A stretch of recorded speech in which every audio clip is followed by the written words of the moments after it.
Bonjour et bienvenue dans Actuel. Le Covid et les confinements ont fait reculer les droits des femmes à travers le monde, mais partout, des associations féministes se mobilisent pour les défendre. C'est le cas notamment en Afrique de l'Ouest. Nous verrons cela avec Mariba du partenariat de Ouagadougou, coalition de 9 pays qui s'engagent à accélérer la planification familiale. Nous irons aussi au Cameroun où un réseau de tantines brise le silence autour des violences sexuelles, un fléau encore largement tabou dans le pays. Et pour finir, direction le Sénégal, voir comment les femmes qui travaillent dans le secteur de la pêche font face à la pandémie. Mais pour commencer, direction Yaoundé, où le nombre de violences sexuelles signalées augmente. Reportage de nos correspondants Bernard Samaël Pomme, Régina Sondo et Stéphane Noir. Regardez. Derrière ces murs, le combat d'une organisation pour briser le tabou autour des violences sexuelles au Cameroun. Ce matin-là, au siège du Renata à Yaoundé, cette victime de viol qui souhaite garder l'anonymat a rendez-vous avec une conseillère. Tu auras vraiment besoin du temps pour t'en sortir de ce traumatisme-là. La jeune femme est sous le choc. À 36 ans, elle a subi de multiples agressions sexuelles. Moi, j'ai été violée 4 fois. La première fois, c'était de 3 ans jusqu'à l'âge de 7 ans. C'était par un cousin. Et la deuxième fois, c'était de 7 ans jusqu'à l'âge de 13-14 ans, comme ça, par un voisin. Et la troisième fois, c'était à l'âge de 15 ans et demi, 16 ans. J'avais peur de la mort ce jour. Dans cette autre pièce, d'autres victimes d'agressions sexuelles partagent en groupe leur traumatisme. Des séances de discussion qui font office de thérapie pour tenter d'atténuer leurs blessures. Je vous encourage à continuer à vous exprimer, parce que parler est le premier remède. Ici, les responsables de l'association comme Dinabel accompagnent les victimes afin qu'elles portent plainte contre leurs agresseurs. Un combat difficile dans un pays où le système judiciaire peine à condamner les auteurs d'abus sexuels, selon la militante. La plupart des cas que nous signalons à la police n'ont pas de suite. On nous dit juste que la personne sera libérée sous caution et c'est tout. Et pour ceux qui sont envoyés au tribunal, l'affaire est sans cesse ajournée. Pour tenter de prévenir ces abus, des éducatrices de l'organisation se rendent au sein des communautés. Dans cette école de Yaoundé ce jour-là, l'intervention de Chanel a pour but de sensibiliser les jeunes garçons et les jeunes filles. Le violeur, c'est monsieur tout le monde. Et on viole monsieur tout le monde. Les militantes comme Chanel sont convaincues que l'éducation des jeunes est la clé pour lutter contre les violences sexuelles. L'importance de la causerie éducative, c'est de sensibiliser les jeunes sur la prévention des violences basées sur le genre, afin qu'ils puissent savoir qu'il faut dénoncer après un acte de violence. Ces dernières années, le nombre de cas de viol et d'abus sexuels a augmenté au Cameroun. Le viol serait utilisé comme crime de guerre dans les zones anglophones. Et les confinements successifs en pleine pandémie de Covid-19 ont également facilité les abus. Mariba, bonjour, merci beaucoup d'être avec nous. Alors, il y a un an, tout juste, dans notre émission, vous mettiez en garde, vous alertiez sur le risque que faisait courir le Covid et les confinements sur les droits des femmes, et en particulier sur la planification familiale. Récemment, le Fonds des Nations Unies pour la population estimait que l'accès aux contraceptifs avait baissé et entraîné 1,4 million de grossesses non désirées en 2020 dans le monde. Qu'en est-il dans les pays que vous couvrez ? Bonjour Virginie Hertz. Fort heureusement, effectivement, en tout cas dans les pays d'Afrique de l'Ouest francophone, la pandémie n'a pas eu les effets dévastateurs escomptés comme on a eu à le constater dans les autres régions du monde. Il y a eu effectivement une baisse dans la fréquentation des centres de santé. Et ça, c'est un retour qu'on a reçu de la part des 9 ministères de la Santé avec lesquels nous travaillons. Donc, il y a eu un impact sur la mortalité maternelle et infantile, malheureusement, du fait que les femmes n'ont pas fréquenté les centres pour les visites postnatales, prénatales, et certains des accouchements même n'ont pas eu lieu dans ces centres de santé-là. Cependant, il faut noter que l'impact a été assez mitigé. C'est vrai qu'on s'attendait à des interruptions sur le plan de la chaîne d'approvisionnement, mais fort heureusement, les produits ont pu être acheminés, certainement avec l'appui de UNFPA, par exemple, ce genre de partenaire.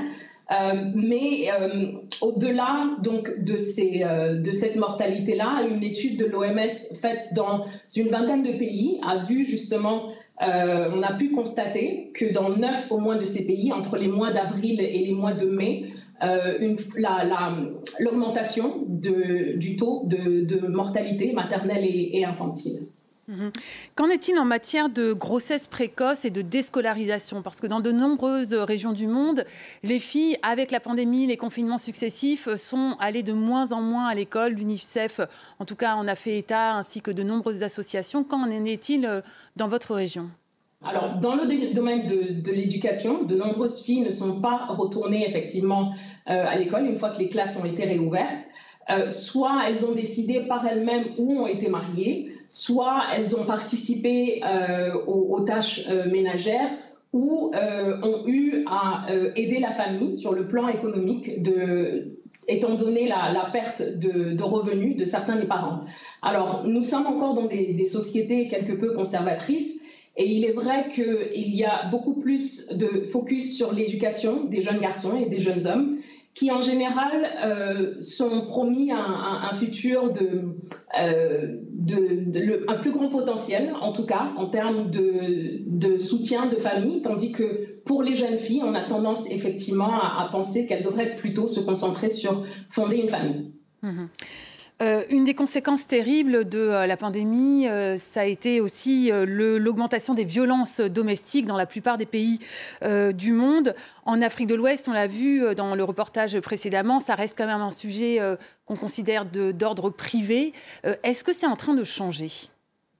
Alors, il existe des évidences anecdotiques justement sur cette recrudescence et cette augmentation des violences basées sur le genre, surtout étant donné les confinements auxquels les familles et les jeunes femmes ont eu à faire.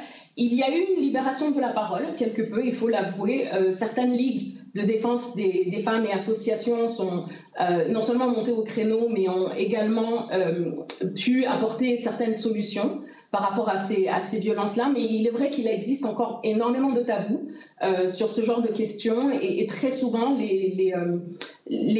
ceux qui perpétuent justement ces violences-là au niveau des hommes ne sont pas condamnés ou poursuivis, soit parce que la femme décide d'abandonner les charges avec la pression de la famille, soit pour des raisons économiques. Elle se rend compte qu'elle a plutôt tendance, et en tout cas plutôt intérêt, à retrouver le chemin de son foyer, malheureusement. Et cela, c'est un phénomène qui persiste, effectivement. Alors justement, économiquement, on sait que la crise du Covid a touché en premier lieu les femmes parce qu'elles ont des emplois plus précaires ou parce qu'elles se sont arrêtées de travailler pour s'occuper de leur famille. On va développer ce sujet avec vous.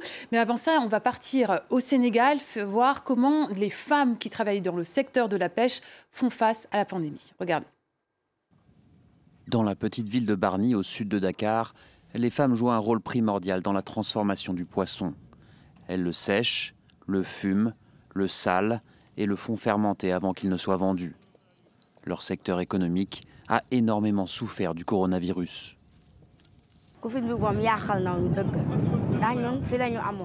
Le Covid nous a beaucoup touchés, car pendant la pandémie, je n'ai pas pu travailler. Je devais rester à la maison. Parfois, mais pas toujours, mon mari a pu partir à la pêche. Il rapportait de la nourriture, moi, je ne pouvais pas sortir. On n'avait plus d'argent. La pêche représente 16% des recettes totales des exportations du Sénégal. Le coup d'arrêt imposé par le virus a ébranlé tout un système économique. Le Covid a bouleversé notre travail et notre vie. Depuis il y a Covid, nous vivons dans des craintes. Nous avons peur d'aller loin pour être affectés par le Covid-19. Avant le coronavirus, les bateaux de pêcheurs partaient souvent avec 50 hommes à bord. Ils n'étaient plus qu'une poignée au plus fort de la pandémie. Mais depuis quelques semaines, la situation sanitaire s'améliore. L'économie et l'espoir renaissent sur les côtes sénégalaises. Mariba, on vous retrouve en duplex de Dakar. Quel a été l'impact économique du Covid sur les femmes du partenariat de Ouagadougou ?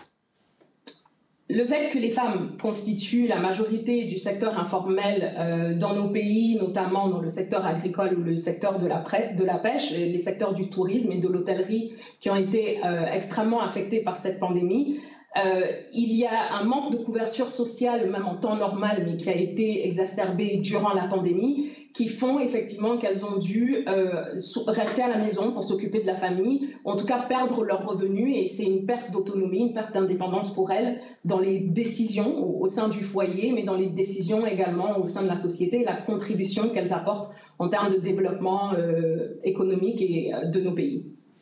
Très rapidement pour finir, comment vous voyez la suite en matière de droits des femmes dans la région ?